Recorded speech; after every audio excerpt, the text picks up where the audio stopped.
Good morning, everyone, and welcome to this sixth Tecna Next webinar organized for Tecna Next by Ceramic World Web and Ceramic World Review. I'm Paola Giacomini, editor of Ceramic World Review and Ceramic World Web, and it's a pleasure to cooperate with Italian Exhibition Group for the organization of these online events that are going on since last December and will continue in this first cycle of technical webinars up to the end of June in order to come back in September for the autumn session. Before introducing today's webinar devoted to the sustainability in the ceramic production processes, I would like to welcome and introduce you to Angela Bellavista, product manager of Tecna 2021 in Rimini, product manager of Italian Exhibition Group, who will tell us some news about next event, next fair. Welcome, Angela. Thank you, Paola. Thank you very much, and good day to all participants of this webinar. It is a pleasure to welcome our guests and all participants at this webinar on behalf of Italian Exhibition Group and ACIMAC, organizer of the exhibition Tecna, that will be held from September 28th to October 1st this year in Rimini, Italy. The webinar of today will focus on sustainability in the ceramic production processes, a topic of great interest. In last edition of Tecnagilla, now called Tecna, we introduced a new section dedicated to green technologies and products aimed at reducing consumption and emissions and improving production cycle performance in the ceramic industry.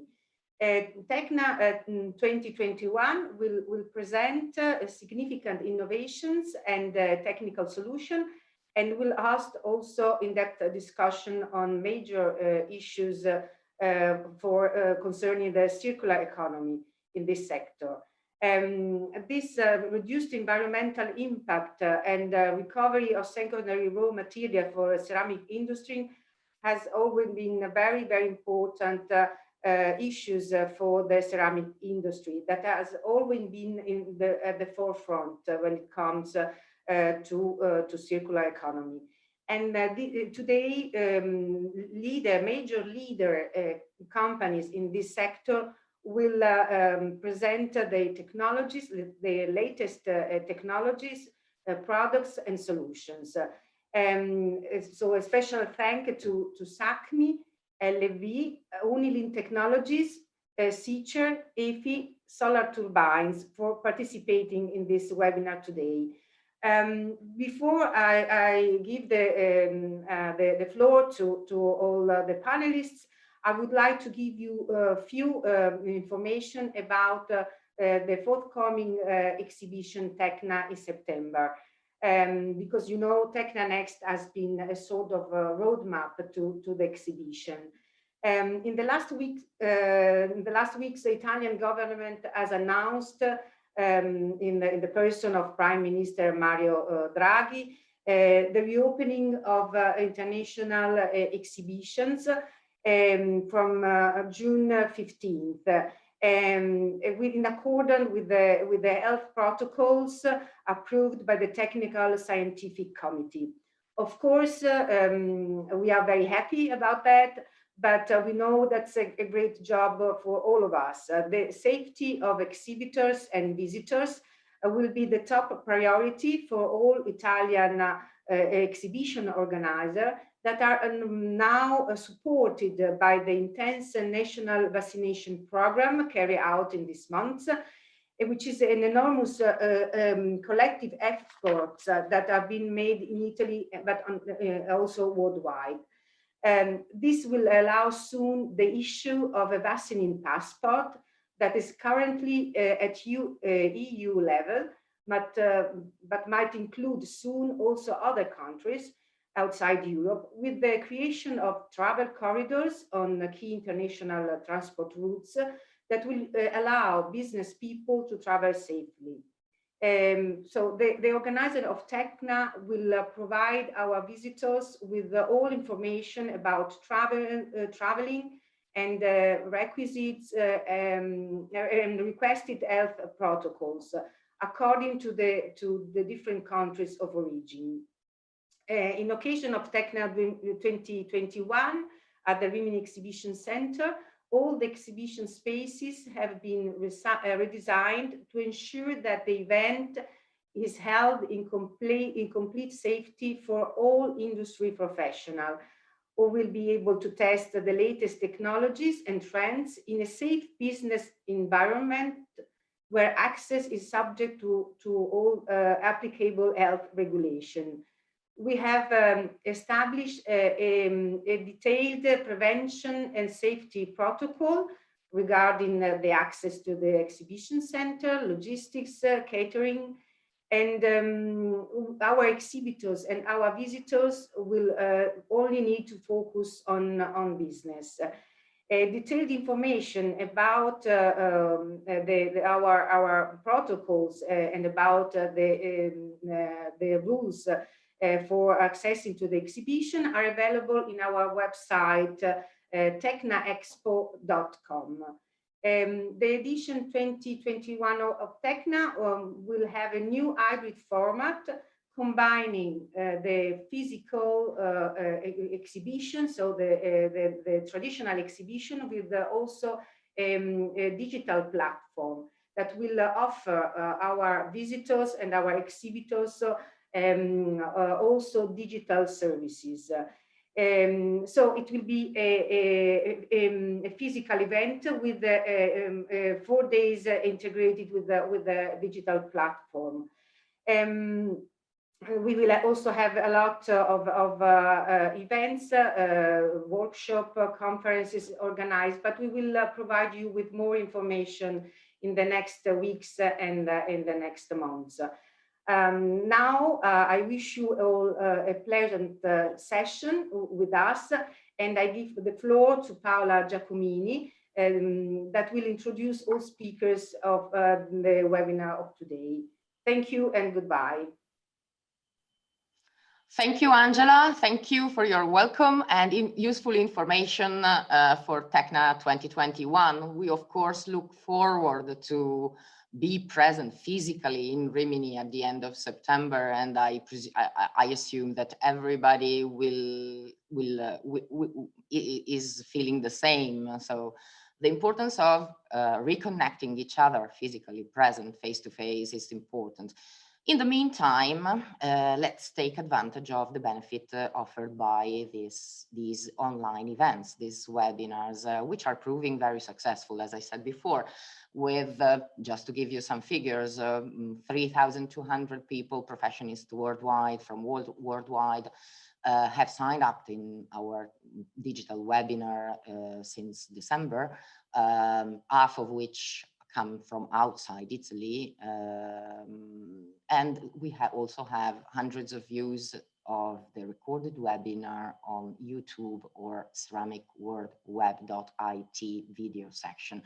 Just to, I remind you all that for those ones who have missed the previous webinars and are interested to see them, there is the possibility to do that connecting to www.ceramicworldweb.it video section. You can see every webinars, and even you have the possibility to download the presentations provided by our panelists. So, as Angela said, there will be new events in September, of course, and we are already working on a new calendar of technical webinars that we will suggest and propose starting from September and throughout the fair at the end of the month, at the end of September. But coming to today's webinar, this is the first one of 2 online events dedicated to sustainability, which is a highly interesting topic today. We are in the company, as said, of leading companies in each field of the production process. We will do a sort of tour of the entire production line today, from preparation of raw materials to decoration, drying, firing, and spray drying. And what is more interesting, we saw it yesterday during our Italian session. What is most interesting is that the panelists who will talk during this next couple of hours will not only describe the technologies that are available today on the market, but will also try to present and anticipate those solutions which could be most probably available in the midterm, let's say in 3-5 years or throughout the decade. So I really invite you to follow the webinar up to the end, because it will provide a lot of data and information, interesting information.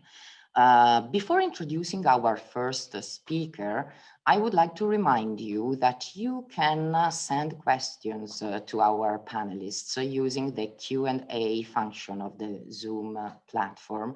We will then send your questions to the panelists, who will be able to answer you via email privately. So let's start with today's webinar, the first one devoted to green technologies for the ceramic processes, while in 3 weeks' time, on the 26th of May, we will have the second chapter of this webinar, more focused on energy-saving solutions.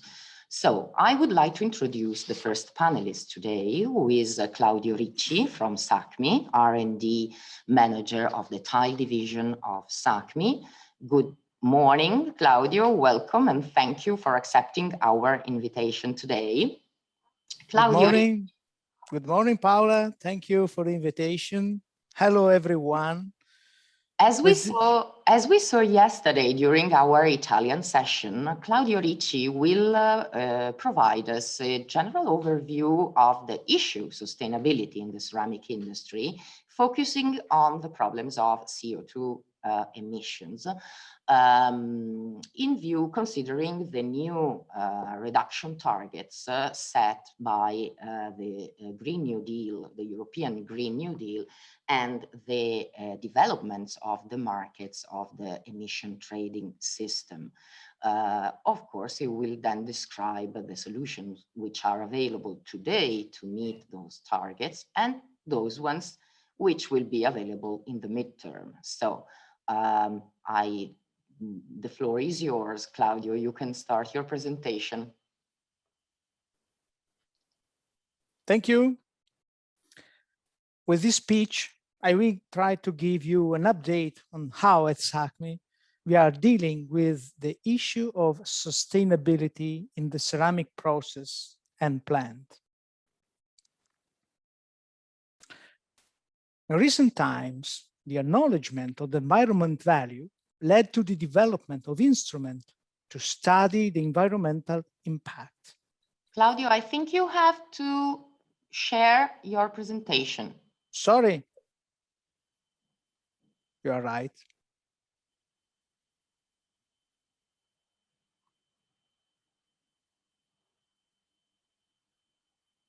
Perfect. Okay. So the LCA method established itself as an efficient instrument for verifying the environmental performances of such industrial products and processes. LCA, that stands for Life Cycle Assessment, allows to quantify the environmental impact of the production of an asset, evaluating the entire production chain and considering the effects over a very long time. The impact is expressed by the evaluation of specific damage categories. This methodology is governed by the ISO standards. But in a higher and overall vision, when we talk about sustainability, we must consider the other pillars, not only the environmental aspect, but also the economic and the social.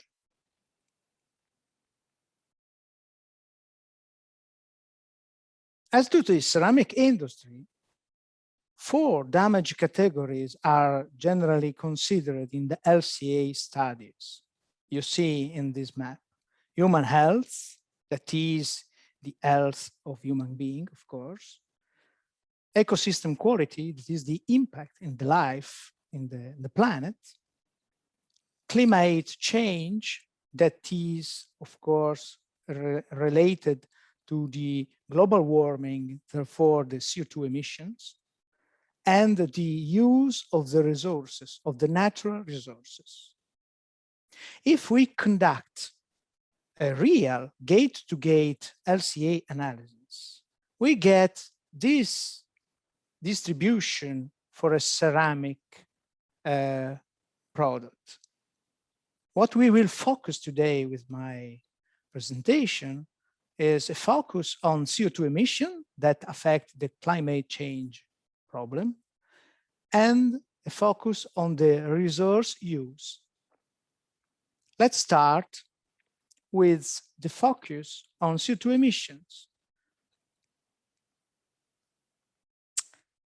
Kyoto Protocol, as you all knew, and the next deliberation tends to contrast the global warming, imposing a progressive decrease of the emission of CO2 originated by the use of energy, fossil energy sources that are not carbon neutral.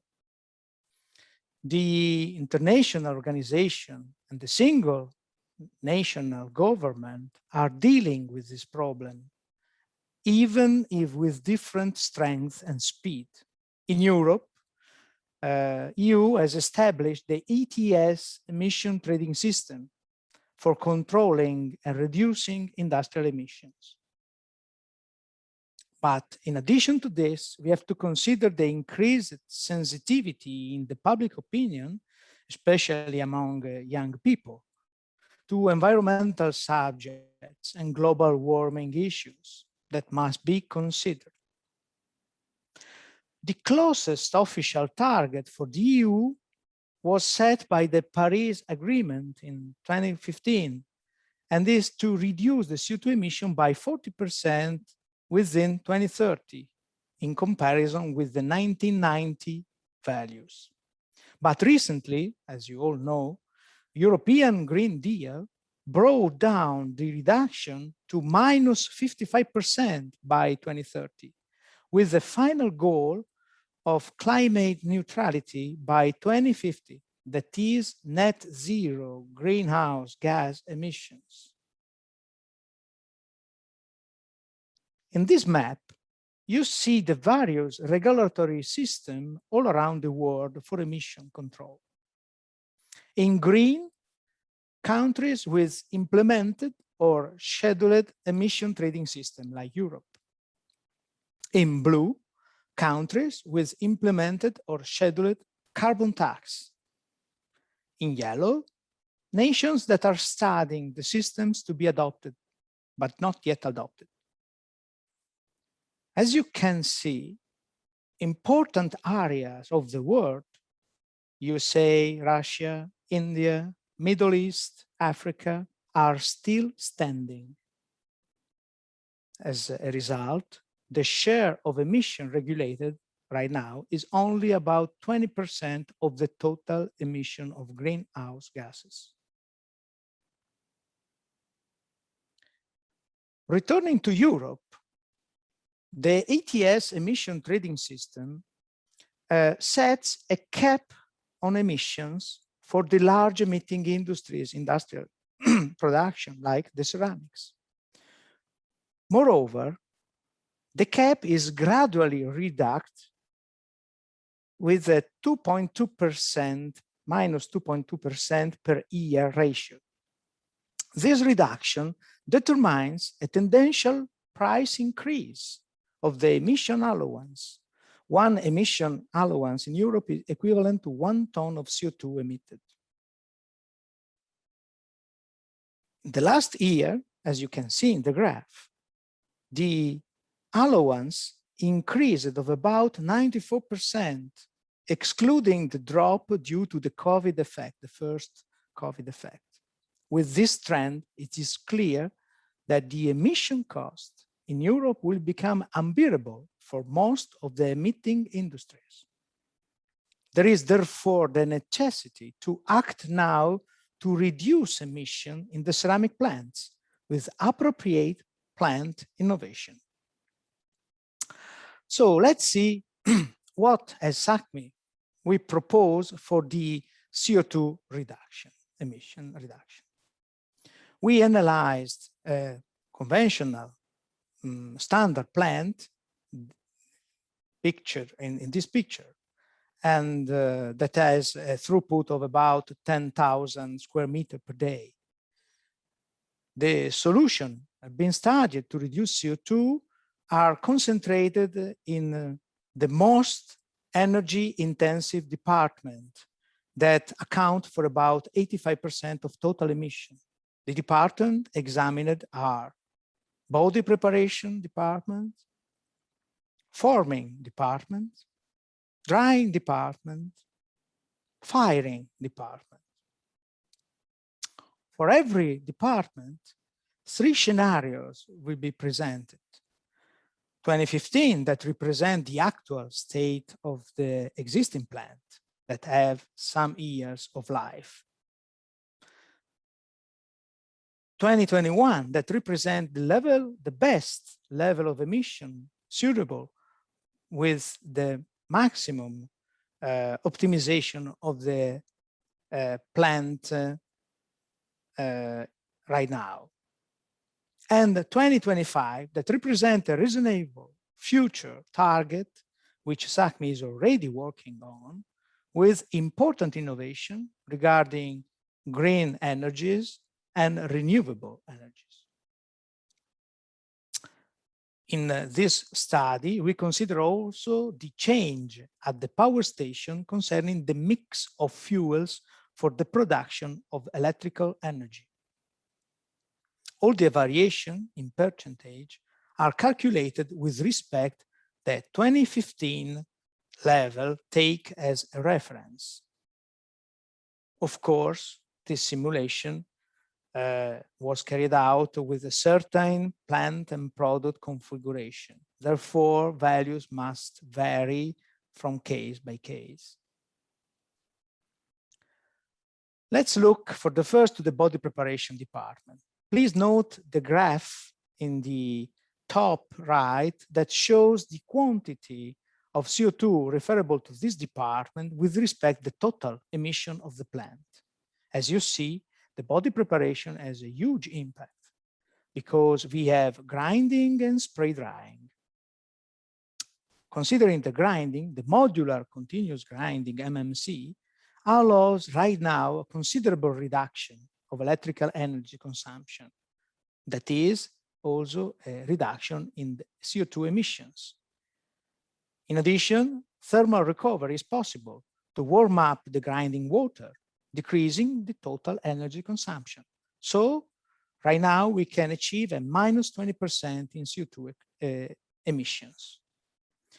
For the near future, looking to the spray dryer, we have in study solution to introduce the use of hydrogen in partial replacement with natural gas, up to 50%. This will allow a considerable reduction of CO2 emission. Of course, this will require the availability of hydrogen at acceptable cost.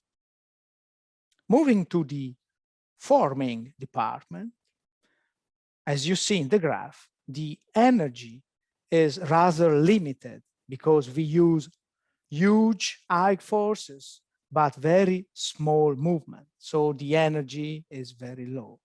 Anyway, continuous technology, exclusive innovation by Sacmi, allows an outstanding reduction of the electrical energy employed in the compaction compared to hydraulic presses of equivalent capacity.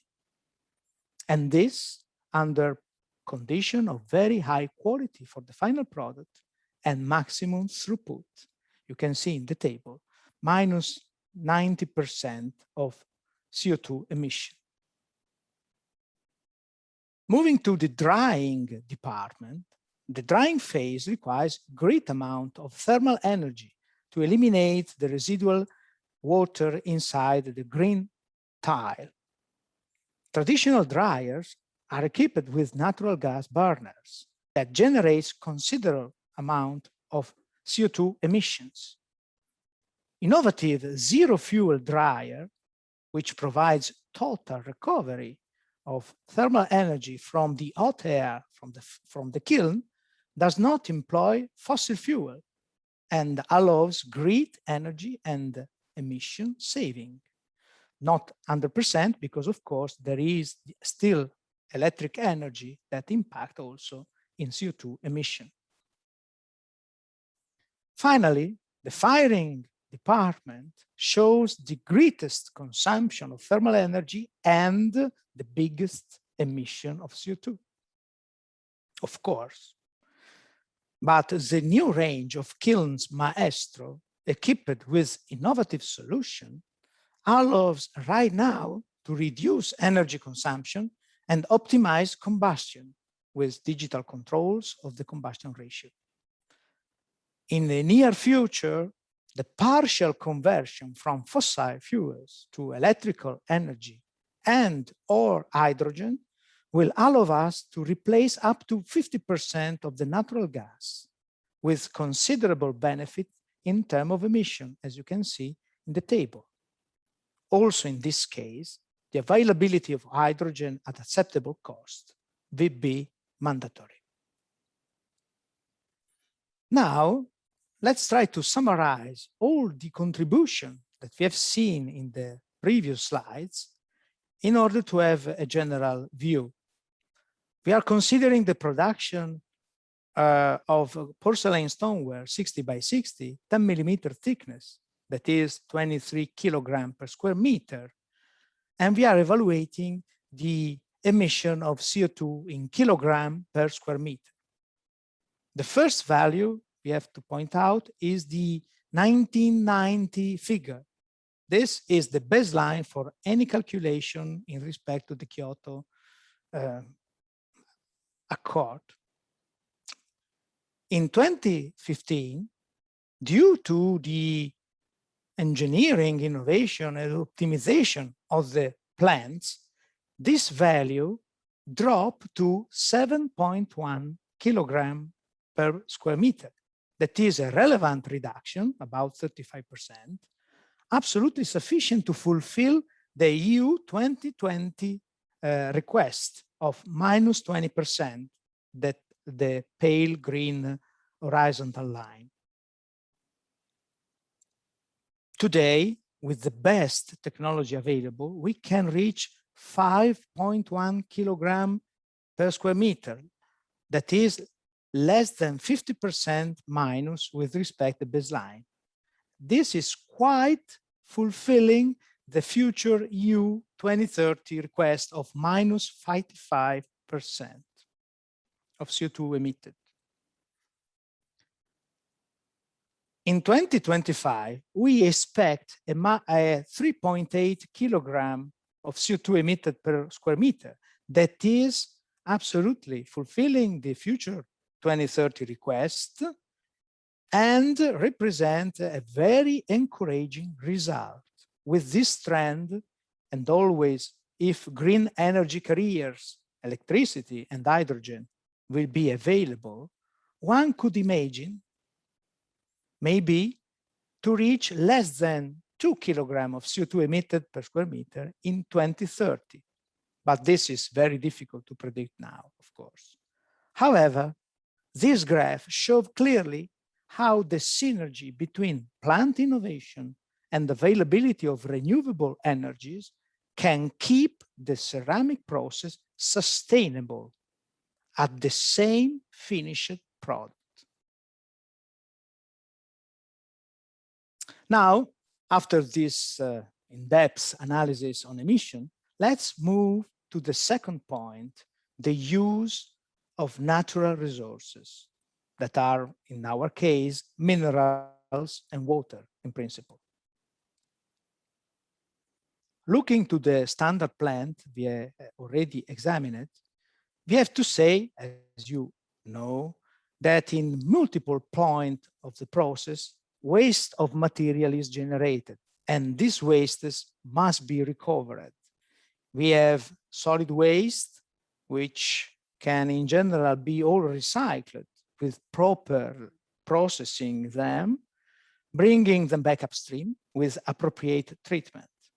We have also liquid waste, in general, water for washing and for process, that must be recovered, treated, and reused in order to manage responsibly this important resource.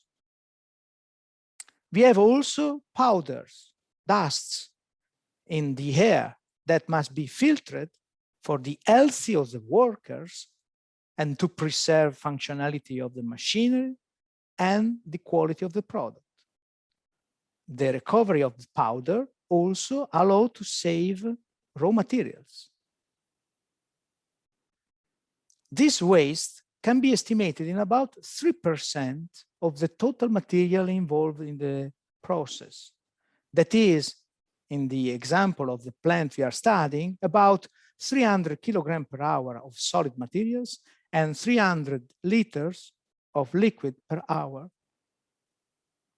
But let me say, this is very important, that right now, already today, the ceramical process is characterized by high percentage of internal recycling, more than 65%. But it's possible to do better. And we are studying how to increase such recovery intensity with appropriate intervention in engineering of the plant. As you see in the table, we imagine to increase the solid waste recovery from the actual 65% up to 90% and more, and for the liquid waste from 68% up to 86% within 10 years. Of course, improving the plant and the recovery system. A special note must be underlined for the evaporated water. The recovery of evaporated water in the spray dryer and the dryers requires a substantial modification of the machinery and the engineering. And this is the reason why right now nobody recovers with condensation the evaporated water. But it could be financially sustainable in countries where water is very precious, like Middle East or Northern Africa. And we expect that this attention to this solution will increase even in Europe in the future.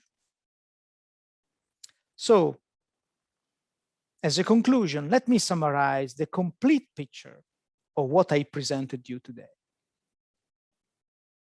We have seen that of the 4 categories of environmental damage envisaged by LCA, climate change and resources are the most relevant and impact for more than 50% of the total impact for the ceramic industry.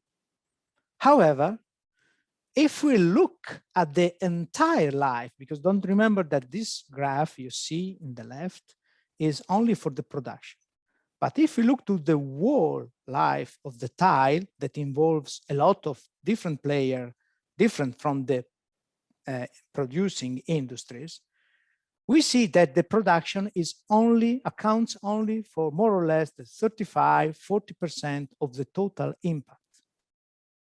So what I presented you today affects only about the 20%, that is the 50 of the 40 of the total impact for a tile. It is clear that there is still a lot of work to do.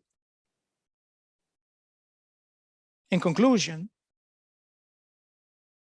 what we have seen, let me say that we believe that ceramic innovation cannot leave the environmental issue out of consideration at all. To do this, Sacmi is committed next to its customers to ensure an efficient and sustainable production process for the ceramic industry today and for the near future. So, thank you for your kind attention. Thank you very much, Claudio, for your very interesting and comprehensive presentation. Of course, we all look forward to reach that minus 80% by 2030. Let's see what happens. Yes, hopefully. Hopefully. Well, let me introduce you now to our next panelist, Mr. Lorenzo Battaglioli, product specialist at LB Officine Meccaniche in Fiorano. With Lorenzo, we moved to the raw material preparation department since the company, LB, has developed a new technology called Migratech Hybrid. It is a green micro-granulation technology that allows for a strong reduction of energy and resources consumption. Hybrid because it was designed to meet the need of both those companies who already use a wet preparation plant but need to increase their body production, and also for those companies who prefer to eliminate the spray dryer in order to reduce energy consumption and production costs. So let's welcome Lorenzo Battaglioli. Welcome and thank you for joining us today. I already presented your very interesting speech, which we already listened yesterday in our Italian session. So the floor is yours. Okay, thank you.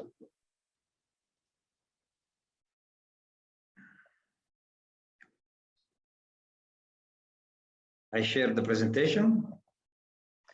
Okay, today we will see one of the Migratech technology solution that LB offers to customers who wish to switch to dry grinding to save money and environmental resources and reduce CO2 emissions. The solution is Migratech Hybrid. And with this solution, LB propose a body preparation plant for customer who already own a wet mill preparation plant to keep the wet grinding active, switch off the spray dryer.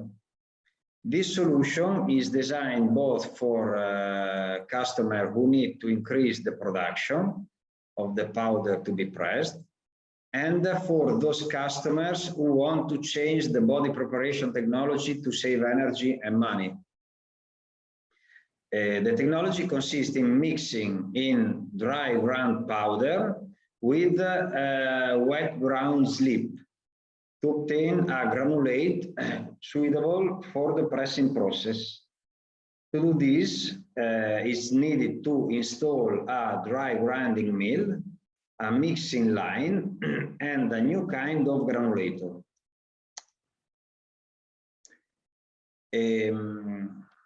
With this solution, the same body mixer, and so the same recipe, is ground partly with dry grinding and partly with wet grinding. The two parts obtained from dry and wet grinding are mixed in an appropriate mixer and in an appropriate proportion to reach a moisture content suitable for the granulation. And so the obtained semi-finished product is subsequently granulated with a new kind of granulator.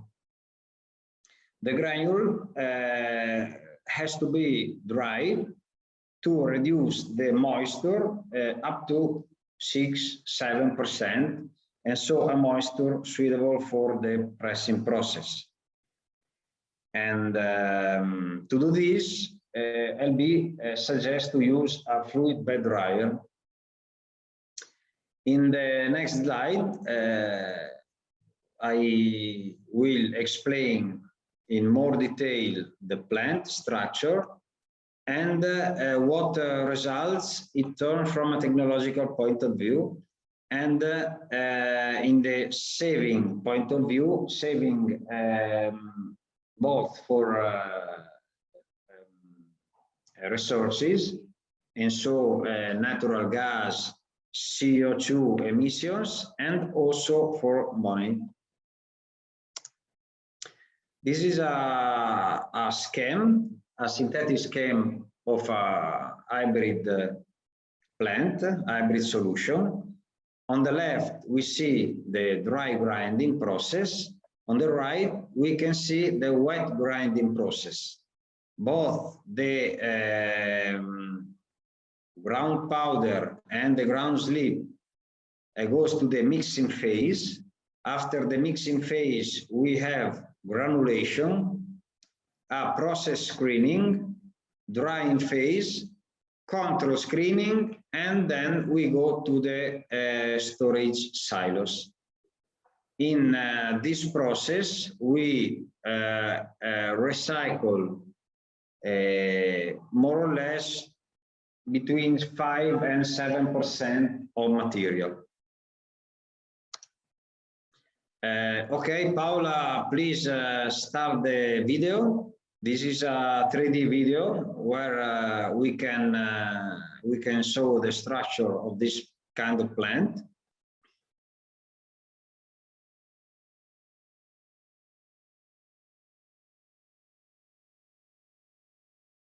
Okay. This is a layout, a standard layout for hybrid process. We have the first phase, wet milling system, existing wet milling system, a dry grinding mill, in this case it is a ball mill,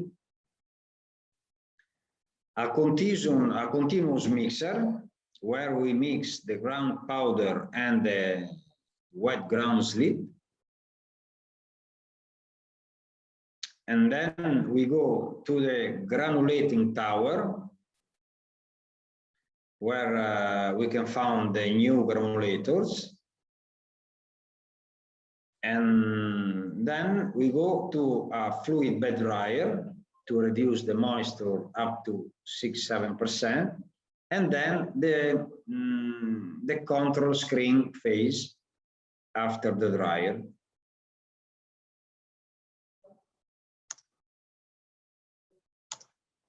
Okay, in this slide, we can compare the shape of the granules. On the top, and so the images above, we can see the spray-dried granules. In the bottom, we can see the granules from the hybrid process. The big difference between spray-dried granules and dry hybrid granules, and all the granules coming from dry preparation, is that with dry preparation we have and we produce full granules instead of hollow granules we can find in spray-dried granules. And also the roundness is not so round as the spray-dried granules, but is enough to allow a good flowability, to reach a good filling of the press mold, and to reach an homogeneity in the compaction of the tiles. Here we can see a comparison relating to the rheology of the microgranulate. Mg is the dry granules. ATM is the spray dried granules. The moisture more or less is the same. We can see the difference. Pour density and tap density, we can see a higher value for dry granules than the spray dried granules due to the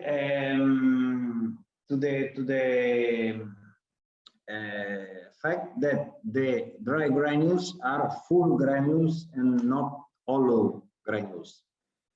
And also the Hausner ratio is a little bit higher for dry granules and than the spray dried powder. And also the repose angle are a little bit higher in the dry granules. This value is important because it affects the flowability of the powder, and we can see that this value stay in the range of the spray dried granules on the spray dried material. And also the flowability of the material is a little lower than the spray dried powder, spray dried granules, but it stays on the average value for the spray dried granules. And so we can reach a good flowability to process the powder in the proper way. Okay, this is a comparison after firing. And so we can see with the same mixture, same body mixture, we can see that we can reach water absorption in line with the porcelain tiles.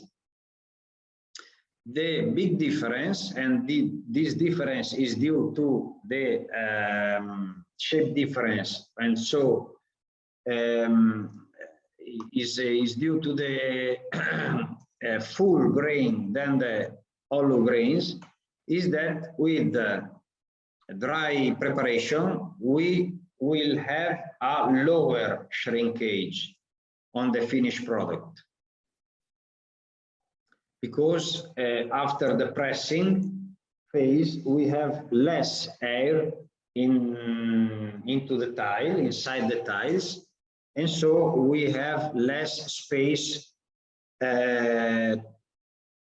for the shrinkage phase of the tile during the firing. Okay, this is a case study. This is the project data of an installation in an Italian tile plant. The annual powder production 165,000 tons per year. 55 tons per hour is the productivity of the body preparation. And okay, 11.2 tons per hour from wet grinding and 13.7 tons per hour from the dry grinding plant. The moisture of plastic raw material is the amount, the percentage in the body mixture of the plastic material, and so clay is around 38%. The hard material 62% in the recite, and the moisture of the plastic material is 17%, and the moisture of hard material more or less 5%. These give a average moisture about 10.5%. The cost of electric energy 0.13 euro per kilowatt hour. The cost of natural gas 0.25 euro per standard cubic meter. and cost for the additive needed in the wet grinding is 0.3 euro per kilogram.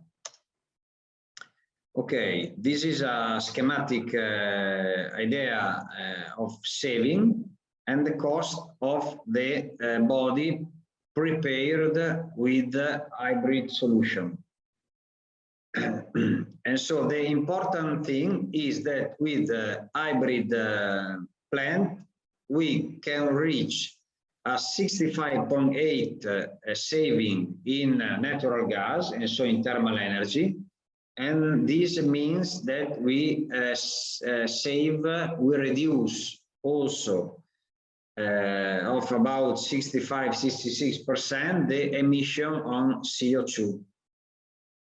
We save 56.5 water, amount of water, and we save 56% on grinding additive. We increase a little the use of electric energy because with this solution, the hybrid solution, we have a higher number of machines than the wet grinding process, the standard wet grinding process, or other solution from Migratech Hybrid. Okay, there is in this slide we can see the saving. And so, as we told in the slide before, 65–67% of thermal energy, and so in gas consumption and CO2 emission, 56% saving in water consumption and grinding additive, with a slight increase in electricity consumption based on the plant configuration. Some customers ask us how to manage the water in the plant with dry grinding solution. And we can manage the dirty water with a purification plant and a filter press. And so in the hybrid plant, part of the water can be used for the wet grinding phase, and the remaining part is purified and then is sent again to the internal circuit of the ceramic plant to for the washing phase of different departments, as glazing department, glaze production department, and the same body preparation, the wet grinding preparation. The solid material obtained from the filter press is reused in the proper percentage into the body mixture. And so more or less 2–3%, 1.5%, it depends. This is a schematic view of the water cycle. And so we have the wet grinding phase that use more or less, okay, a step behind. In this hypothesis, there is a production around 9,000 kilograms per hour of water to be recycled. And so 4,000 return to the wet grinding, and the other 5,000 is purified. And after the purification, we get 300 kilograms per hour of solid material And so it's around 1.4% of the total body mixture. And we can reuse this material in the formulation. And we obtain 4,700 kilograms per hour of clean water to be reused inside the ceramic plant, as I told before, to wash and clean different departments as glazing line, glaze preparation, and body wet grinding. And that's all. Thank you for your kind attention. Thank you very much, Lorenzo, for your interesting presentation, and congratulations to LB's R&D staff, which is, as far as I know, which is working in this period with a new big important project on this phase of the production process. So I'm sure we will have the opportunity to know more about it in one of our future webinars. So thank you again. You're welcome. Well, with our next two presentations, we move to the glazing and decoration line of our ceramic factory.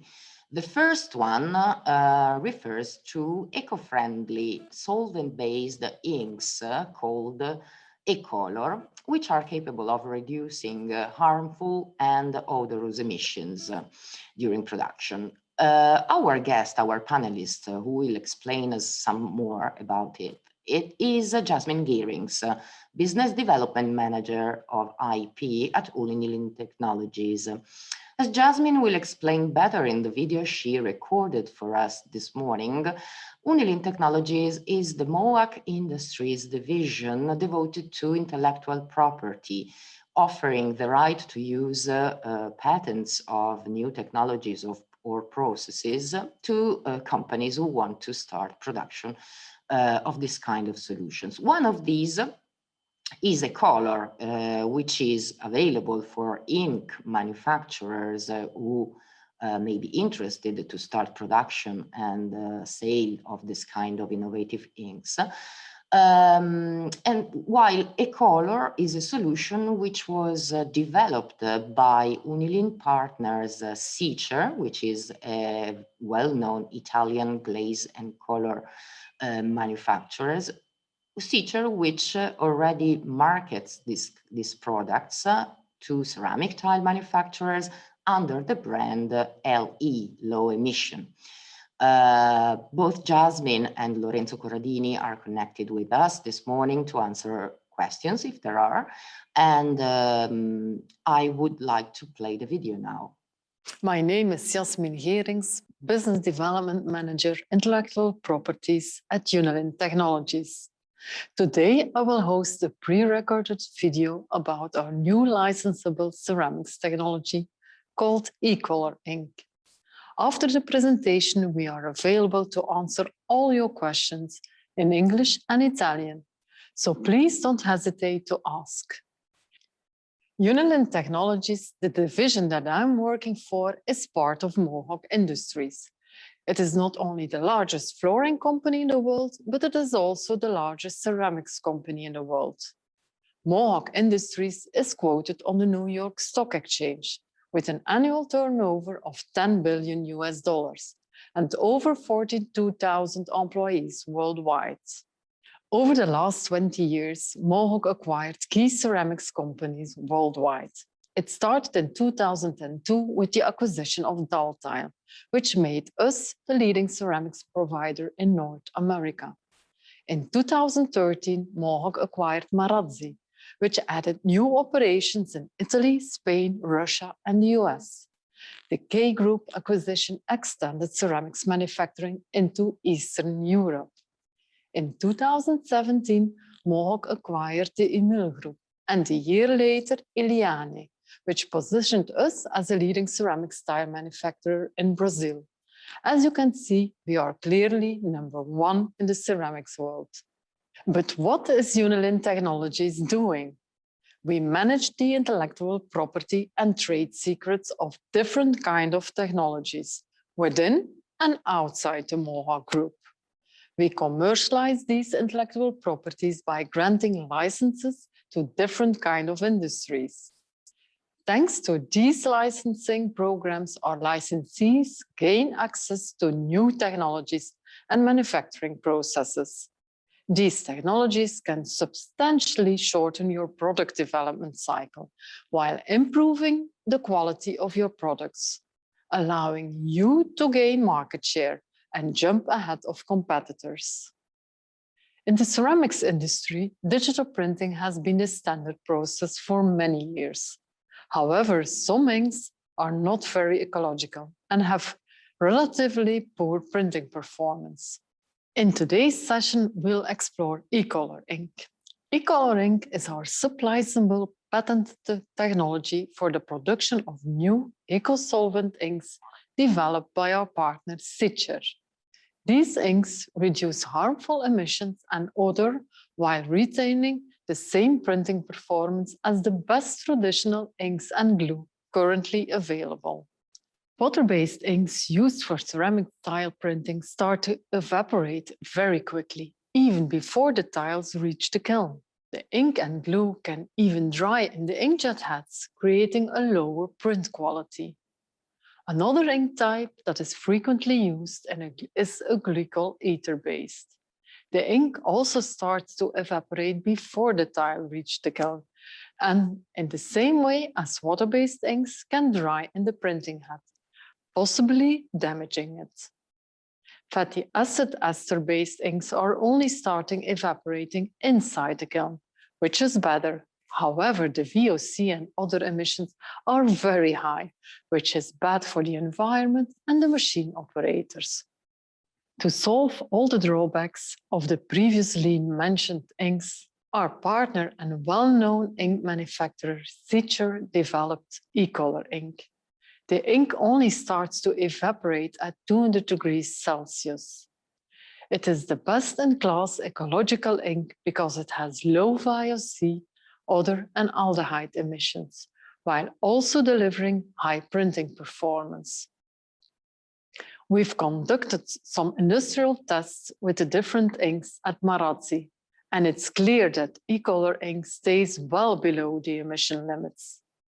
If we compare the different inks based on drying time and temperature, odor, VOC, and aldehyde emissions, we see that Ecolor ink scores very good. As mentioned, Ecolor ink is developed and implemented by our partner Sicer, and it is already fully used by the Marazzi Group. I'd like to ask Mr. Alan Nappa, head of the digital ink department at Sicer, to give you his perspective. Hi everyone, my name is Alan Nappa and I work as digital department manager in the Sicer Group. Our company is a long-established manufacturer of glazes, inks, and other coloring products. Sicer has been working in the ceramic tiles industry for over 25 years, handling both industrial and artistic tiles, tableware, and special pieces. With a strong presence abroad, the company has plants in Indonesia, Spain, Mexico, and India. Sicer is an international reality. Its products include a full range of materials to meet even the most difficult needs, including frits, glazes, grits, inks, as well as a collection of exclusive special items designed for the world of the decorative application.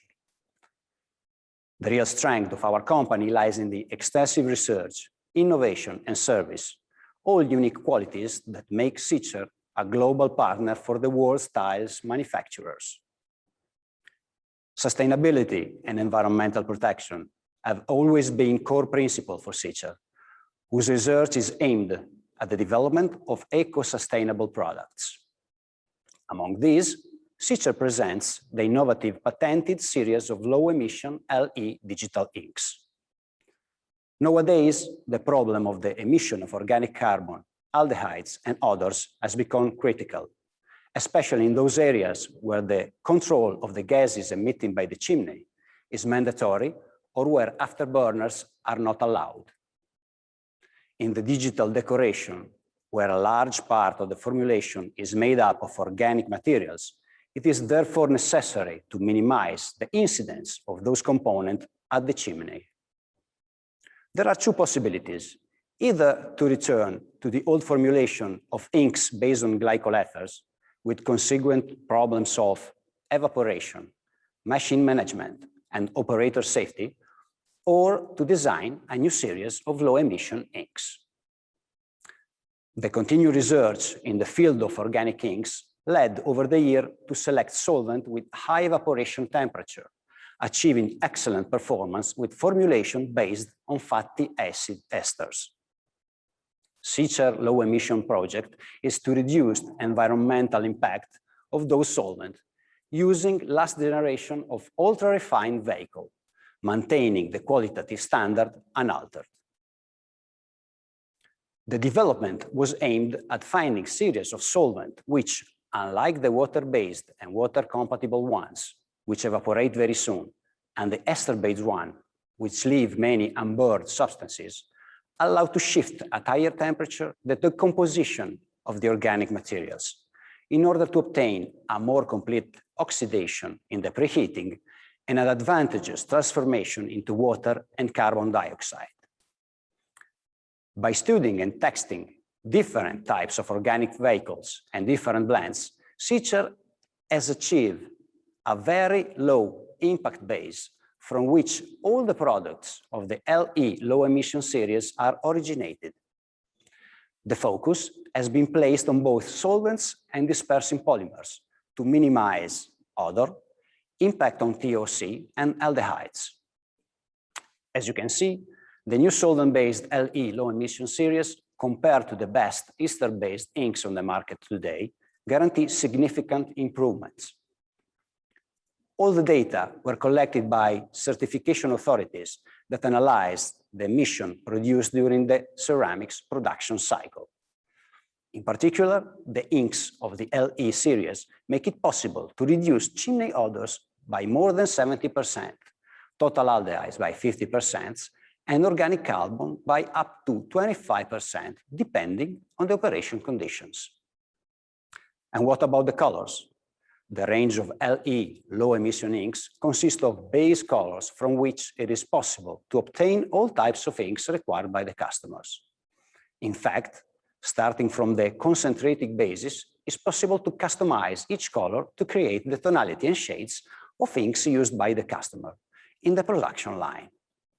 It is therefore very easy to switch from an ester-based ink to a LE-based ink. The LE range includes also two digital materials that allow to enrich and enhance the ceramic surface with a glossy or super white effect. By combining inks and digital materials, it is therefore possible to obtain very special effect. Furthermore, chimney emission control made it necessary to create a low-emission digital glue for the dry application of grids. Sicer digital glue is available in two versions, for high temperature, floor tiles, and for low temperature, for wall tile. The Sicer digital glue allows excellent stability in production, long drying times, maximum graphic detail, excellent spreading in full covered areas, very low emission, and zero odors. That's all. Thank you for your kind attention. Thank you, Mr. Nappa, for this interesting explanation. To summarize and conclude, Ecolor makes the production of innovative eco-solvent-based inks possible via our sub-licensing program. This ink significantly reduces harmful emissions and odor. Unilin Technologies offers a range of innovations for the ceramics market, providing solutions to existing problems. You can view all the inventions on our website, unilintechnologies.com. We welcome every opportunity to discuss with you how we can help you further in this fast-changing market. If you have remaining questions or if you're interested in one of our technologies, please don't hesitate to contact us via our contact form on our website, or LinkedIn page, or via an email. Also, if you like a one-to-one meeting with our guest speaker, please let us know and we'll arrange an appointment. We'd like to thank you for following this session and hope to meet you live at Tecna. Have a great day and stay safe. Thank you, Jasmine, and thank you, Alan, for your presentation. By the way, I remind our participants that one of the technologies that Unilin Technologies offer as a licensee partner was already presented in one of our webinars in February, and it is for tile. For those who could be interested in it, it is available on our website, ceramicworldweb.it, in the video section in the February webinar. Well, with our next guest, we remain on the glazing line, in the glazing and decoration line department, as said. I would like to introduce you to Luca Berti, Sales Development Manager Italy of EFI. We call it EFI in Italian, but it's EFI. Welcome, good morning, and thank you for joining us. Good morning, Paola. Thank you. Thank you for joining us. Thank you for the possibility to be here. Well, Luca Berti will present us the developments of the new hybrid printer from the company, using water-based inks and glazes, capable, of course, to reduce emissions, waste, as well as energy and water consumption. So I would leave you the floor. Okay, thank you. Let me share my presentation. All right. Today we talk about new rules and in the ceramic decoration. Yes, as Paola said, I'm Luca Berti, area manager of EFI for building materials regarding ceramic, wood, fiber cement, and brickwork. So we will talk about sustainability and environment today. Everybody knows that the world is going through an environment crisis due to the extreme use of natural resources. For this reason, it is necessary to choose technologies with a positive impact on the environment. The ceramic decoration process in tile manufacture can improve its direct environment impact and help to more sustainable overall process. Within the meaning of product full life cycle assessment, or LCA. Use less resources, recycle and refit.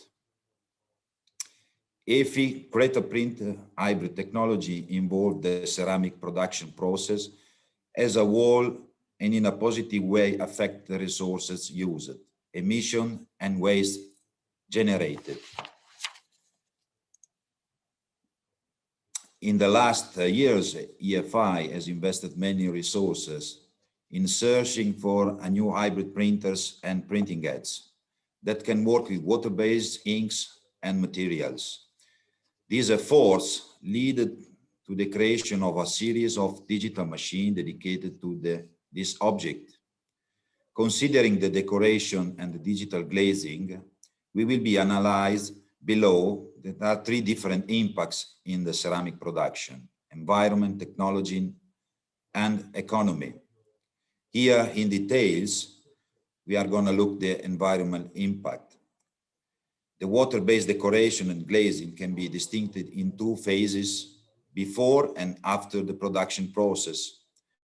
Definitely at the beginning, where the resources have a considerable incidence and where we will have an optimization and reduction of raw materials, glazes, electricity, and water.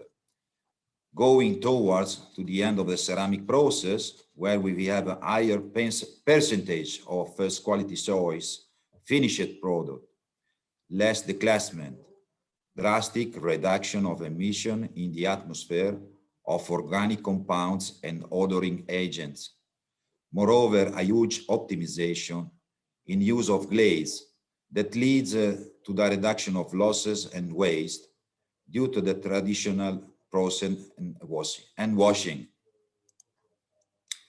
The full digital and water-based process also provide an entire series of technical benefits.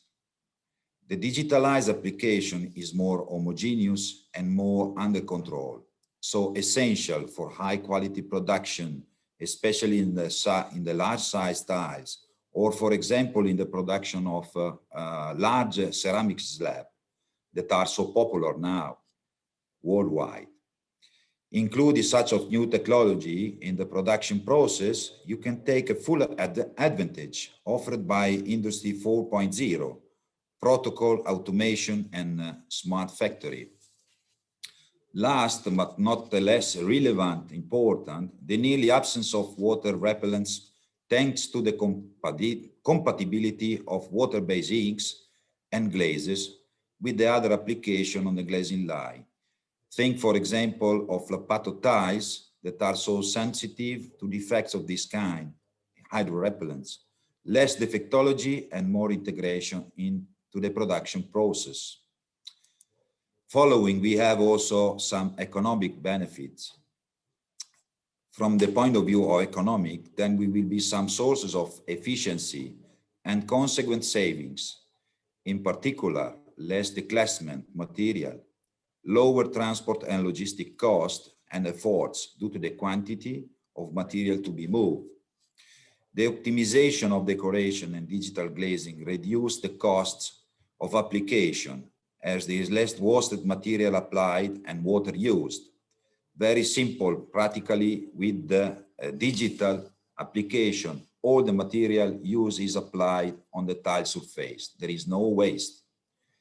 Thanks to the full digital decoration, the production of ceramic tiles can definitely improve, directly impact to the environment and support as a more sustainable global process.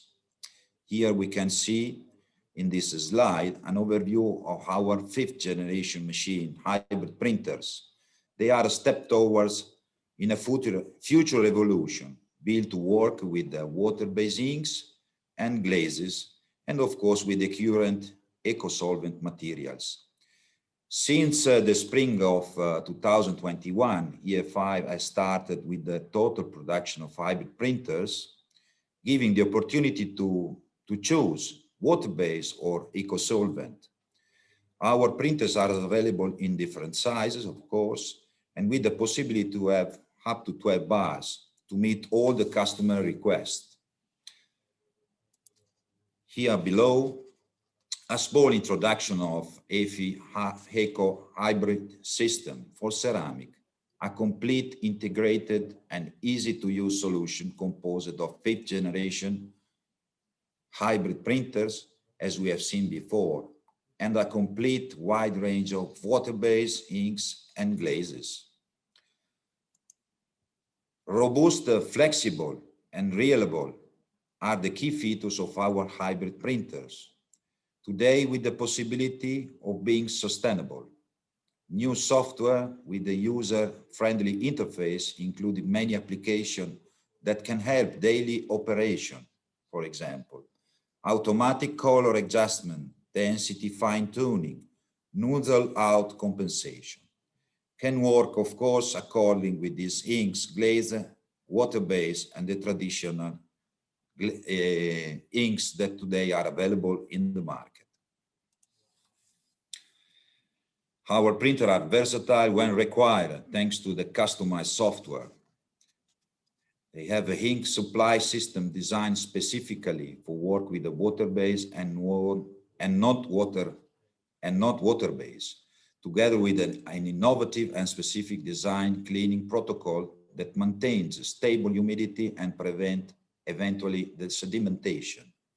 Together with the printer, we have the dedicated hybrid printing heads, designed by EFI with different possibility of discharge in terms of picolators, flexible to cover the total needs for digital decoration, precise, wide range of inks drops for the best definition and details on your design. In the hybrid printer family, EFI also introduced a shield for a digital application such as inks, glaze, and glues. Of course, digital. Shield is a compact and complementary digital machine with its own software, hybrid printing heads arranged to high discharge bar. Shield has the possibility to be synchronized with other digital printers. In option, it has an external supply tank for high quantity of material to be applied. Shield can be placed on the glazing line to apply digital glaze engulfs, top coat, digital glues, or simply to add more application to an existing digital printer if you need extra bar, for example. Like all EFI digital printers, it has the possibility of working with water-based inks and glazes or eco-solvent. Here, there is a small video of our shield in action.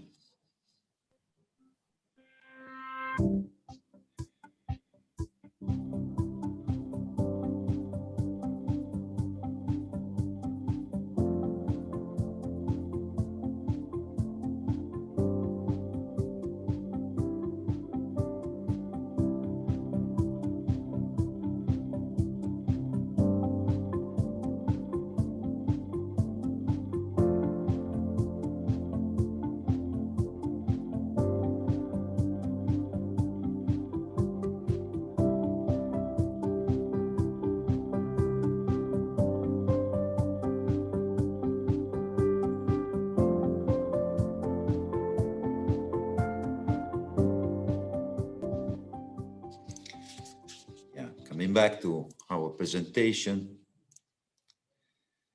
So in this slide, we can see a quick overview of the EFI Cretacolor inks. They are essential elements for the decoration of ceramic tiles with the highest quality and reliability, available with eco-solvent and water-based.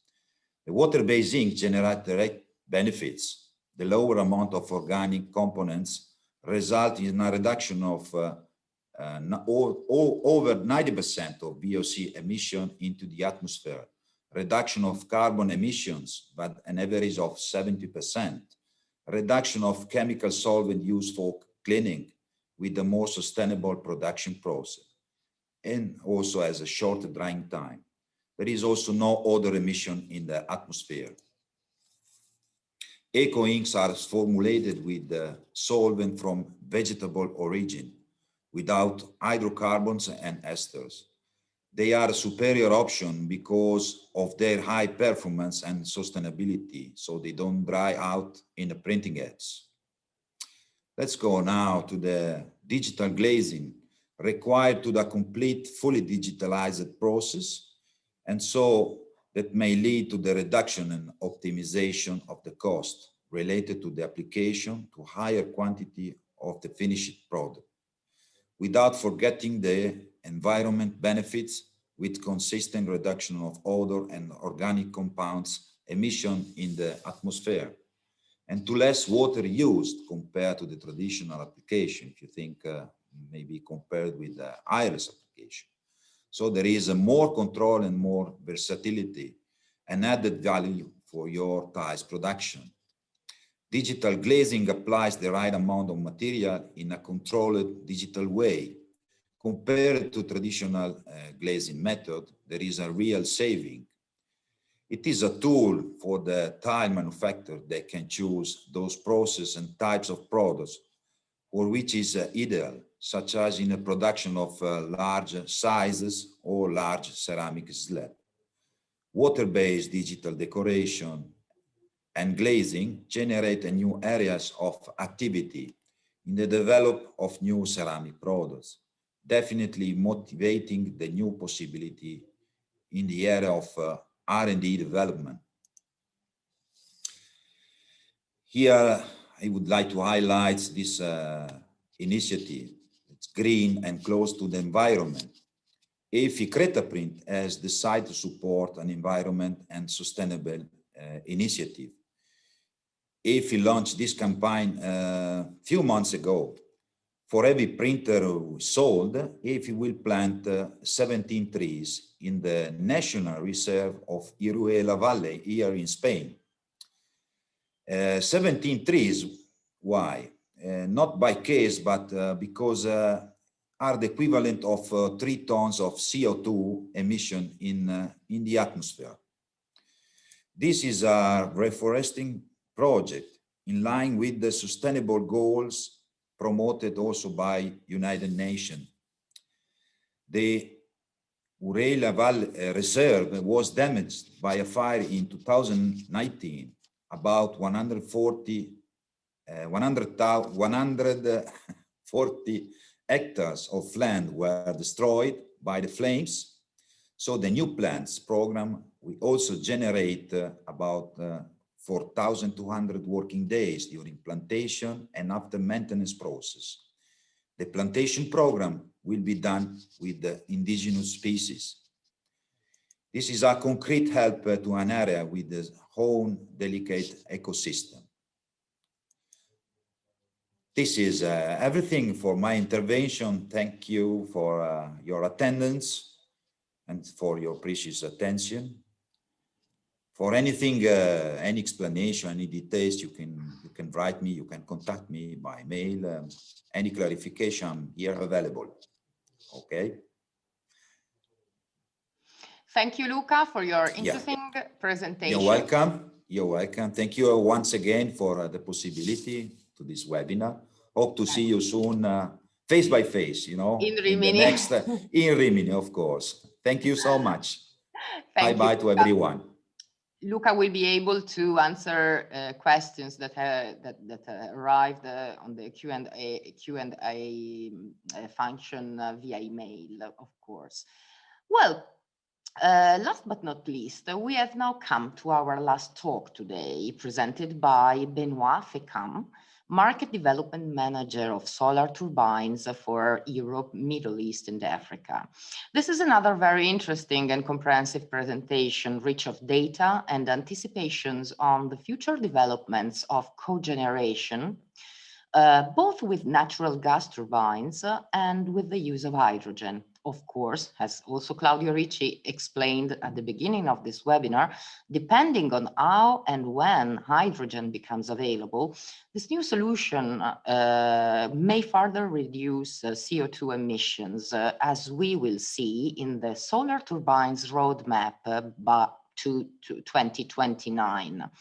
Benoit Fecamp cannot be live with us this morning, but has recorded the video for us. So let's play it. Thank you. Good morning, good afternoon, good evening, everybody. I'm very happy to be joining you today on this webinar. So we'll talk about, as part of the subject on green solutions, we'll talk about low carbon cogeneration. So as you know, I'm Benoit Fecamp from Solar Turbines, and I'm taking care of the market development of dry heat solutions and low carbon. So let's dive in the presentation. So first, who's Solar Turbines? Solar Turbines is the largest manufacturer of gas turbines in the world, and not the largest turbines, but the largest number of gas turbines sold. 16,000 gas turbines sold in the world, so it's a very large number.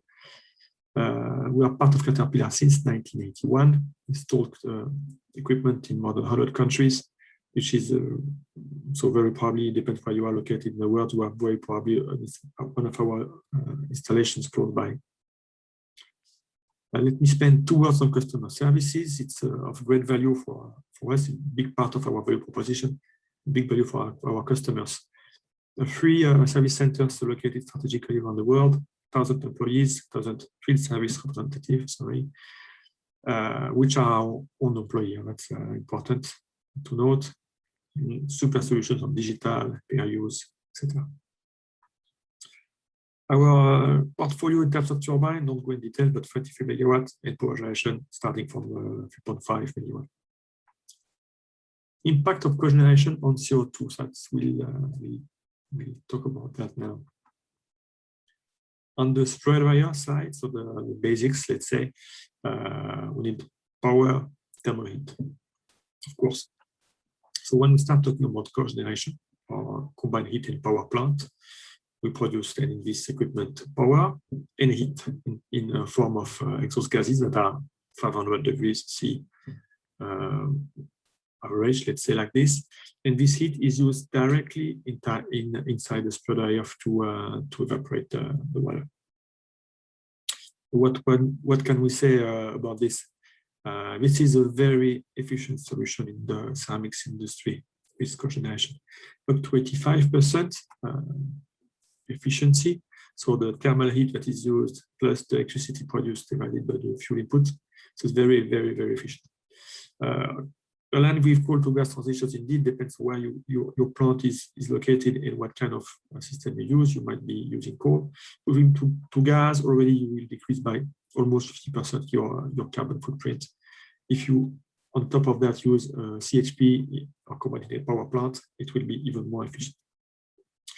And talking about why we typically install CHP, why our customers choose to install CHP, is typically not only the CO2 savings, but primarily the savings on the utility costs. 30% saving is pretty normal to see that. So let's spend a few words on the integration of the gas turbine in the spread area. So the good thing of the gas turbine is that the produce electricity, of course, but heat, and the heat is very stable in terms of temperature, in terms of flow, which is what is needed for the spread area. You need a little extra probably heat, which is produced by the burners, a little bit extra heat above the 500-ish degrees. If you need more air, the fans can give this extra air, and then of course you have the dampers in case you have several spread areas in parallel. You can have larger turbines, and the airflow between the turbines is regulated by dampers. So it's a very very validated solutions, and I will show you the numbers later. Very fast, just to tell you what is the flow rate requested by spread area and what is the flow rate that would be produced by a gas turbine. You can see what match what. So a few numbers I was just saying before, 16,000 gas turbines, that's a huge number. Also, you see the megawatt hour per year of industrial CHP, that is incredible. Let's look at that is very specific on ceramics. 100 spread areas that are connected to our gas turbines. This is a huge number. Demonstrate that the industry has adopted these solutions and they find it beneficial, of course. Savings, more than 30% on utilities, and a huge number of CO2 saved per year. Let's move to a small example, which shows a plant with 8.1 megawatt electrical need, and would need to evaporate with the spread area of 14,000 liters per hour. So we have the case on the left-hand side of the plant using the grid for electricity and the natural gas or other fuel for the spread area. And then we have the combined heat and power plant. So on the left side, you have the grid itself that is producing its electricity from a combined cycle. This is it's an average case, not unusual. And for that, you need 18.8 megawatt of fuel to produce this 8.1 megawatt at the fence. And then you have the fuel for the spread area, which would be 14.7 megawatt, 33.5 megawatt total. If you compare it with the CHP, with a tariff 70, in this case, we need only 24.8 megawatt. So pretty large difference in terms of fuel utilization, a lot better efficient there. In terms of CO2 footprint, you would have a 25.9% decrease if you consider natural gas on both sides. And what about hydrogen? So that's part of the discussion, right? Hydrogen. So let's talk about the color of H2 and impact on CO2 emissions. So first thing, I need to mention H2 has no color. So the color is really meant for how the H2 is produced and how CO2 is managed. So we have the gray, black, brown on the left, blue on top here, and the green one. That's the one we will talk about today. So the gray, black, brown is the way H2 is produced today from fossil fuels, natural gas, oil, coal. CO2 and H2 is produced, and that's the gray and black, brown. For the low carbon, that's and blue hydrogen, we call it. That's the same way the gray, black, brown H2 is produced, but the CO2 is captured. So the rate of capture is 90%. That's why it's called low carbon. So there is still 10%-ish, maybe a little bit less, that is emitted in the atmosphere. Then we have the no carbon and renewable. So the power produced from renewable electricity, PV or wind. through electrolysis, and then we have H2 plus O2, or from biogas or solid biomass. Let's look at deep decarbonization strategies. So we saw the impact of cogeneration. Then you can go a step further and if we use biogas or biodiesel into the gas turbine or H2. So the good thing of biogas and biodiesel is that both fuels are available today. The big, let's say, drawback is that it's not available in large quantities, and it's unthinkable to decarbonize all the industry with just biogas and biodiesel. There are some good things. So regarding biogas, in some countries, you can use the guarantee of origin market, so meaning you can still have your physical delivery and buy the green certificates for your gas and claim the green gas. Good thing also that the technical solution in terms of the gas turbine, let's say, is available today. Then you have, of course, the problem of cost. It's a little bit more expensive than natural gas. Then you have H2, so still limited availability. We see that later today, but the promise is that it will be, it could be available in very large volumes, and so decarbonize a good piece of the industry. As a cost concern, today, 4 to 5 euros per kilogram, it's a big number, but there is a vision, a way, a route to get it cheaper. Let's have a look at this graph on the right, because that's an important number because we hear a lot about blending or percentage of H2 in the natural gas. So let's see what it means in terms of savings. So let's imagine you have 30% in your pipeline or 30% that you blend inside if you have an electrolyzer on site, for instance. This 30% will represent a 10% saving in CO2 emissions, and so on. So 20% is 6.7, etc.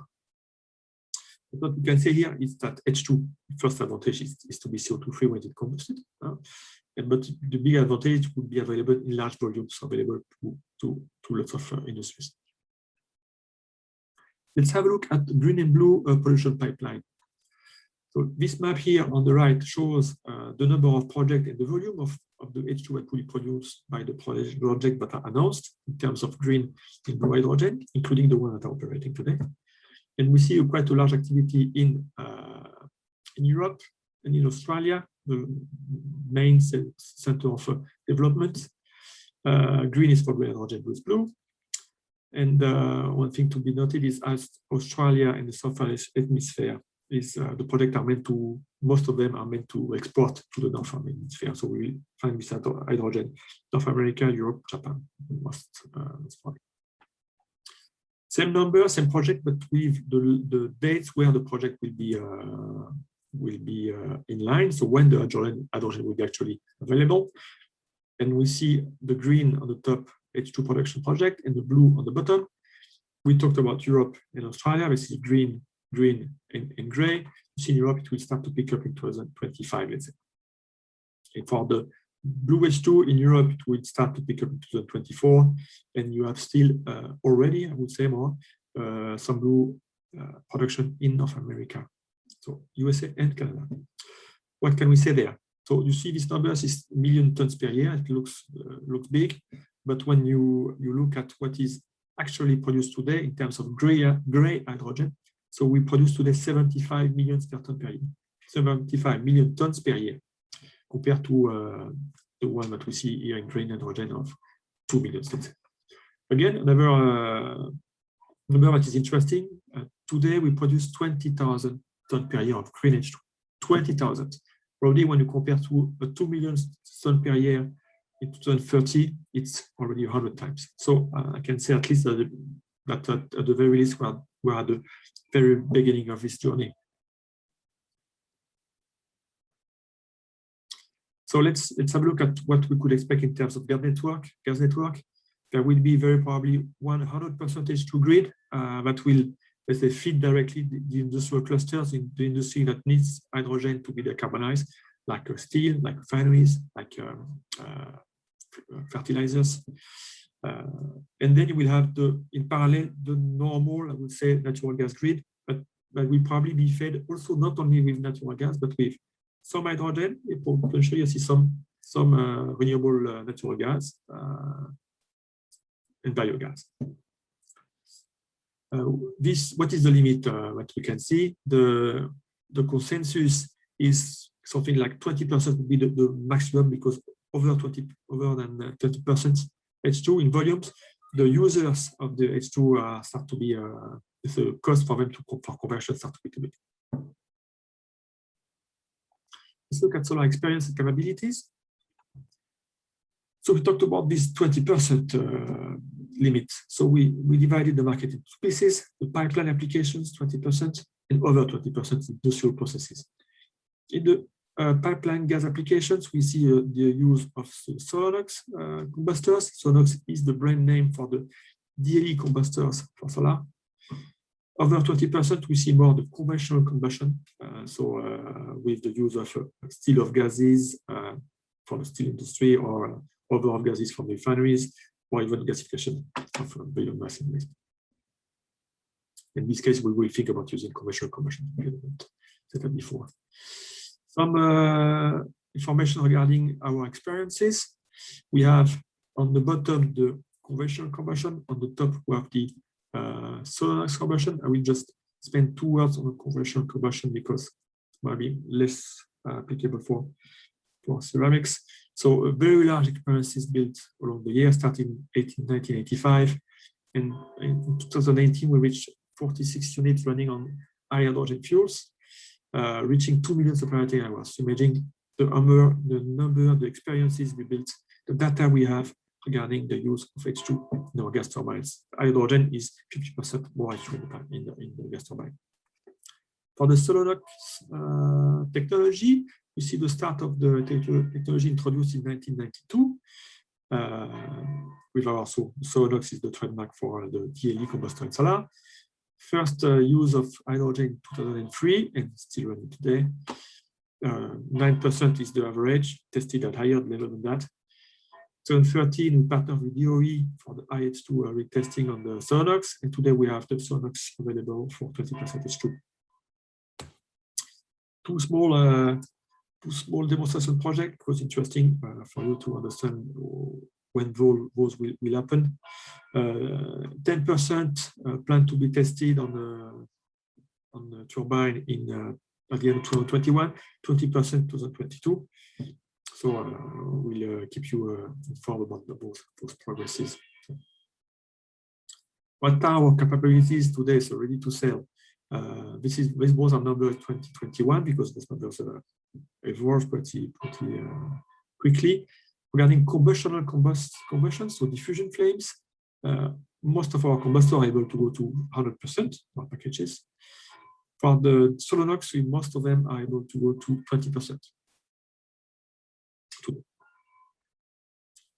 Regarding the roadmap to 100% DLE, we saw that in the previous slides that there is a vision to start to have a green H2 available in 2030, start to be the wave of hydrogen available in some locations. So solar turbines committed to deliver to the market 100% H2 DLE for 2030. And this roadmap would evolve, accelerate if the market requests those capabilities earlier than that. Some numbers we see 2025, 26, the first engine test, 29, 30 commercialization. Some highlights on some projects that are interesting anyway to show the wealth of knowledge in terms of H2 management on our gas turbines. This is a PDH plant. This is a petrochemical plant using a Titan 130, which is a 15 megawatt machine.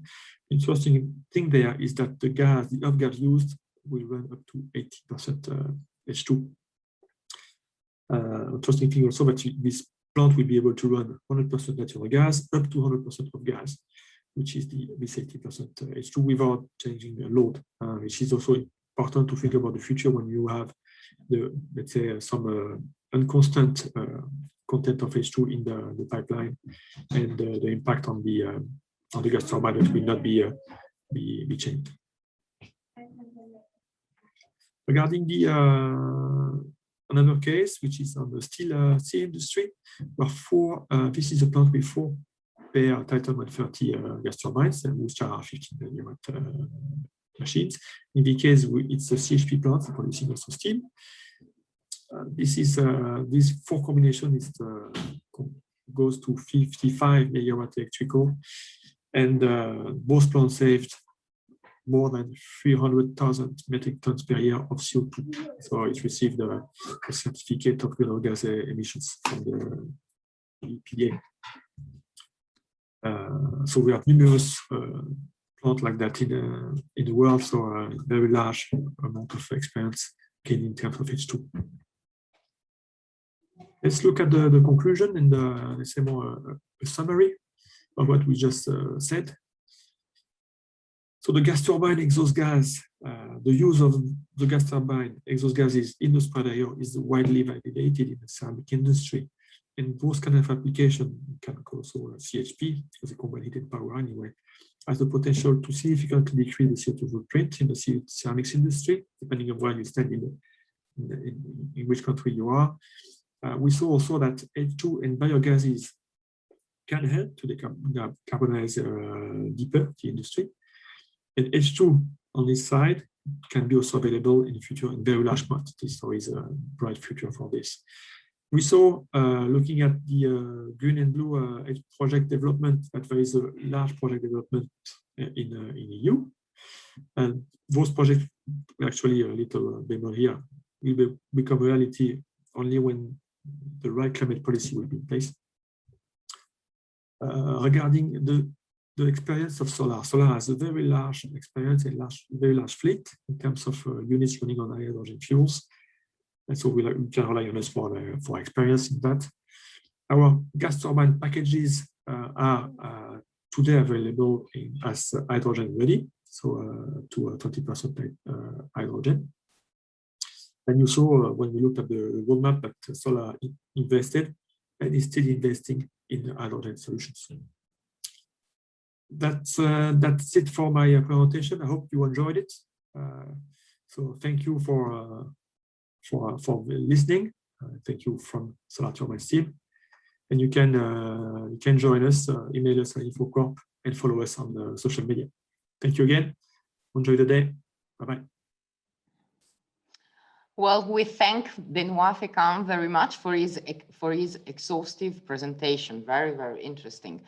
Well, we've come to the end of our today's webinar, which has provided us plenty of information and updates on an aspect of the technological research, which fortunately continues to improve and represent a priority for almost all plant suppliers and technology suppliers. As I told you before, we will continue to discuss on this topic on May 26 in another webinar more focused on energy savings. By the way, I remind that today in the afternoon at 4 p.m. we will have the repeat of this English session directly on ceramicworldweb.it, thought for our American friends and to allow them follow the webinar as well. Of course, everyone is welcome. For those of you who are not yet subscribers of our newsletter, I invite you to subscribe. It's free to subscribe on the homepage of ceramicworldweb.it, since it is the easiest way to receive our updates, the invitations to our next webinars, and the links to view our previous and actual webinars. So before I say goodbye, I would like to thank all the panelists of this webinar very much for their excellent job. And I would like to thank you for joining us and staying with us today. So there's nothing else to say, but see you all on May 26th, and goodbye. Enjoy your day. Bye-bye.